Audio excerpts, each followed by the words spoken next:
आपके love handles बहुत ज़्यादा निकल कर आ चुके हैं, साथ के साथ कमर का भी फैट आ चुका है, 3-3 टायर बन चुके हैं और ये आपकी शेप को बिल्कुल ख़राब कर देता है। जब भी आप कोई क्रॉप टॉप पहनते हैं, सूट पहनते हैं, साड़ी पहनते हैं, यहाँ से अलग से एक टायर बन कर आ जाता है और यहाँ पर लव हैंडल्स आ जाते हैं। इसके लिए मैं आपको बताऊंगी 2 सिंपल सी एक्सरसाइज। ना आपको कहीं जाने की ज़रूरत है, ना इक्विपमेंट की ज़रूरत है, ना आपको रनिंग की ज़रूरत है।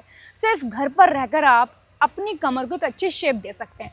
पहली एक्सरसाइज के आप लेग्स को वाइड करेंगे इस तरह से, एक हाथ को बिल्कुल नीज के नीचे तक लेके जाएंगे, दूसरा हाथ इतनी ऊपर, और इसके आप 100 रैप्स डेली करेंगे, अच्छे से करेंगे, प्रॉपर अच्छे पोस्चर में।